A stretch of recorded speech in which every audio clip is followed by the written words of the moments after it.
बिस्मिल्लाहिर्रहमानिर्रहीम। देखें कि आजकल का जो लोगों की लाइफ में स्ट्रगल आ रही है ना, या जद्दोजहद जिस तरीके की चल रही है, परेशानियाँ, टेंशनें हैं, या कोई भी किसी भी किस्म की आजमाइशें चल रही हैं लाइफ में, तो देखें मुसलमानों को तो ख़ास तौर पर भी कभी भी नाउमीद नहीं होना चाहिए। हज़रत याकूब अलैहिस्सलाम फरमाते हैं कि जब वो अपने बच्चों को नसीहत कर रहे थे ना कि हज़रत यूसुफ़ अलैहिस्सलाम को, हज़रत बिन्यामीन और यहूदा को, इनको तलाश करो, तो साथ में उन्होंने ये बात की थी कि अल्लाह की रहमत से कभी भी मायूस ना होना, क्योंकि अल्लाह की रहमत से तो सिर्फ़ काफिर ही मायूस हुआ करते हैं। तो देखें अल्लाह ताला जो है ना, जब लाइफ में कभी इंसान को कुछ नज़र नहीं ना आता है या तमाम रास्ते बंद हो जाते हैं, तो अल्लाह ताला उस टाइम जो होता है पता नहीं कहाँ कहाँ से, किस किस ज़रिए से, किस किस तरीके से आपके लिए असबाब बना देता है और आपको परेशानियों से निकाल देता है। लेकिन बात सिर्फ आ जाती है यकीन की और शुक्र अदा करने की। जो इंसान जितना अल्लाह ताला का शुक्र अदा करता है, अल्लाह ताला उसको उतना ही ज़्यादा नवाजते हैं। और दूसरा ये कि नाशुक्री तो करनी किसी भी सूरत में नहीं है, और दुआएं बहुत ज़्यादा मांगनी है आपने अल्लाह ताला से, क्योंकि दुआ जो है ना, दुआ के अंदर बहुत ही ज़्यादा ताकत है। और अल्लाह ताला को तो वो शख्स सबसे ज़्यादा नापसंद है जो दुआ उनसे मांगते ही नहीं है। दुनिया में अगर आप किसी से कोई भी चीज़ मांगते हैं ना, या कोई पैसे दौलत, कोई भी चीज़, कोई मसला वगैरह, कोई प्रॉब्लम अपनी आपने सोल्व करवानी है, कोई भी किसी भी किस्म की परेशानी है, तकलीफ़ है, या कोई भी किसी से काम करवाना हो, तो देखें लोगों का ना एक वक्त में आकर मुंह बन जाता है कि ये क्या हर दफ़ा मेरे पास आ जाता है और मुझे कहता रहता है, और वो ना चिढ़ जाता है इस चीज़ से। और अल्लाह ताला का जो है ना, अल्लाह ताला का बिल्कुल ही इसके हिसाब जो है वो बिल्कुल उल्टा है। अल्लाह ताला ना मांगने वालों पर ज़्यादा नाराज़ होता है। अल्लाह ताला कहता है कि ये बंदा क्यों तकब्बुर कर रहा है, क्यों मुझसे नहीं मांग रहा है, इसको किस चीज़ की अकड़ है, क्या यह मुझे अपना रब नहीं समझता है, क्या ये मुझ पर बिलीव नहीं करता है, क्या इसको मुझ पर भरोसा नहीं है, क्या इसको मुझ पर कामिल यकीन नहीं है, क्या ये नहीं जानता कि मैं तमाम मालिकों का मालिक हूँ, मैं तमाम बादशाहों का बादशाह हूँ, मैंने ही ये पूरी ज़मीन बनाई है, मैंने ही सारे आसमान बनाए हैं, मैंने ये सारी क्रिएशन की है, इसका इसका वजूद भी मैंने दिया है, इसको आंखें, नाक, कान, हर चीज़ मैंने इसको, हाथ पाँव, खाने के लिए, पीने के लिए, सांस लेने के लिए, हर चीज़ मैंने इसको दी है। तो ये किस चीज़ के पीछे भागता है? इसको मुझ पर क्या यकीन नहीं है? ये लोगों के पीछे तो बहुत भागता है, ठीक है, लोगों के आगे मिन्नतें करता है, समाजतें करता है, इसको मुझ पर कोई बिलीव नहीं है, कभी मेरे भी आगे ये गिड़गिड़ाया नहीं है, कभी इसने मुझसे मांगा नहीं है। तो अल्लाह ताला की नाराज़गी ना मांगने वाले से ज़्यादा होती है, बजाय कि उससे जो अल्लाह ताला से मांग रहा है। तो अल्लाह ताला से दुनिया जहान की और कुल कायनात की नेमतें, दुनिया की भी कामयाबियाँ मांगे और आखिरत की भी मांगे। देखें दुआ हर इंसान की कबूल होती ही होती है, और तकलीफ़ें, आजमाइशें ये उन लोगों पर आती हैं जो अल्लाह ताला के चहीते बंदे होते हैं, जो अल्लाह ताला के फेवरेट लोग होते हैं। काफिरों के लिए तो ये दुनिया ही जन्नत है, और मोमिनों के लिए तो ये जो दुनिया है, ये तो एक आजमाइश है और ये एक कैद खाना है। तो अल्लाह ताला तो तकलीफ़ें देगा, आजमाइशें देगा, परेशानियाँ, यानी कि अल्लाह ताला आजमाएगा अपने चहीते बंदे को कि ये बंदा मुझे याद करता है या नहीं करता। बल्कि इस तरीके से इंसान अल्लाह ताला के कुर्ब में और ज़्यादा रहता है। जब इंसान का इर्द गिर्द कोई नहीं ना होता, जब बीमारियों में, परेशानियों में, जब सारे आपको छोड़ के चले जाते हैं, कोई आपका साथ देने वाला नहीं होता, तो सिवाय अल्लाह ताला की ज़ात के और तो कोई भी चीज़ नहीं है जिसने आप लोगों को, हम सबको और इस पूरी दुनिया को पैदा किया है। तो लोगों के आगे भीख मांगना, लोगों के आगे मिन्नतें समाजत करना, ठीक है कि आप हमारी ये परेशानी कर दो, एक दफ़ा कहता हुआ बंदा अच्छा लगता है, इसके बाद दूसरी दफ़ा कहना और तीसरी दफ़ा कहना, ये इस तरीके से शिरक वाली ज़ुमरे में चली जाती हैं बातें।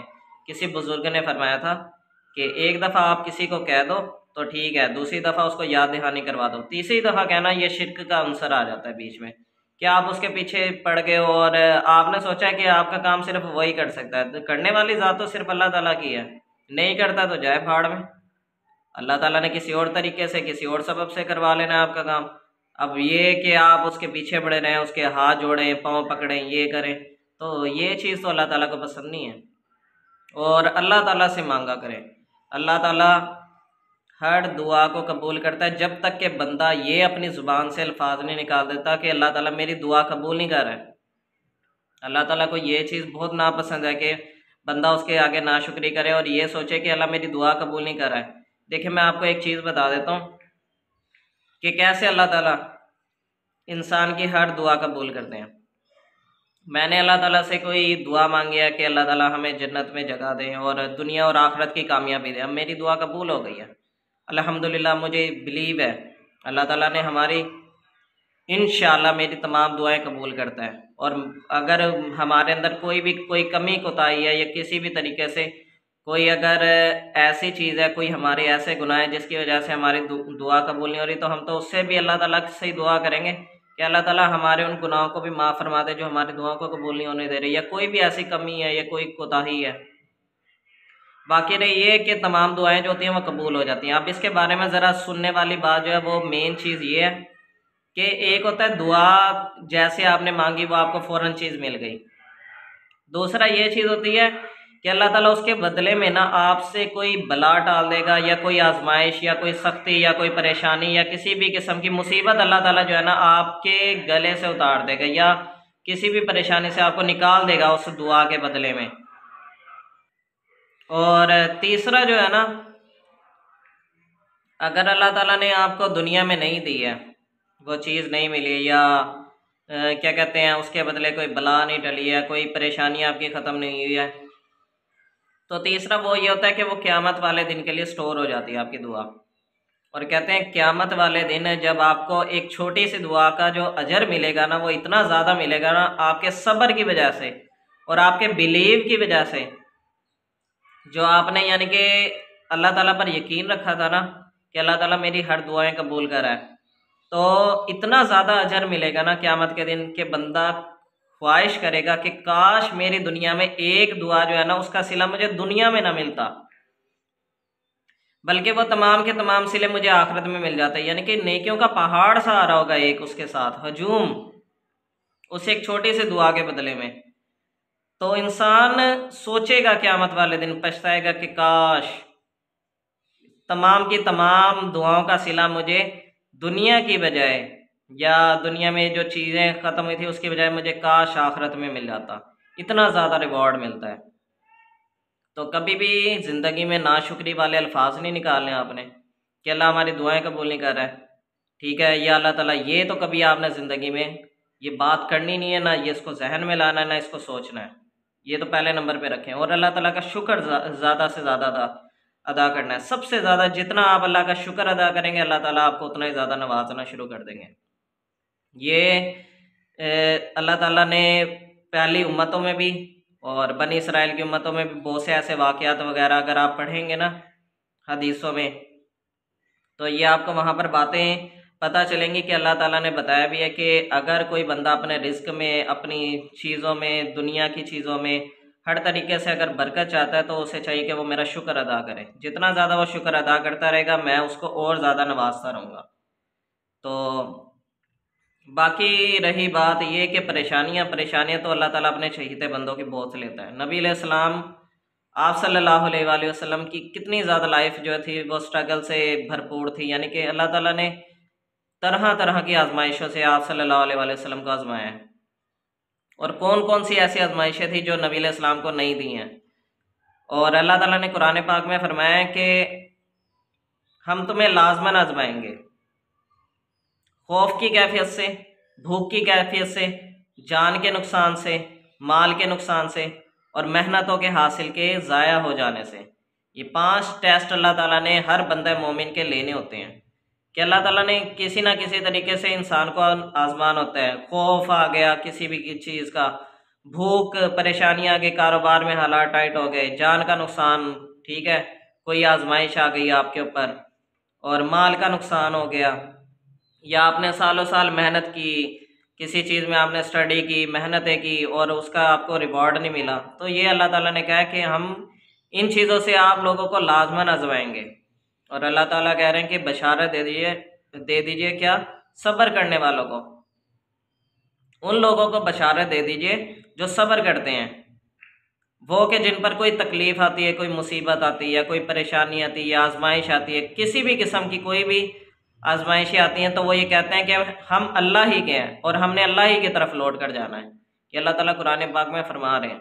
तो इंसान को ये बखूबी सोचना चाहिए, क्या हज़रत यूसुफ अलैहिस्सलाम को अल्लाह ताला ने बेगुनाही में, देखे ना उनका कौन कौन सा ऐसा गुनाह था कि उनको पहले वहाँ से मिस्र के बाज़ार में बेचे गए, वहाँ से जाकर फिर कैद में चले गए, पहले गुलाम बन गए, फिर कैद में चले गए, कैद से निकलकर देखें उन्होंने अल्लाह ताला पर बिलीव कभी नहीं छोड़ा।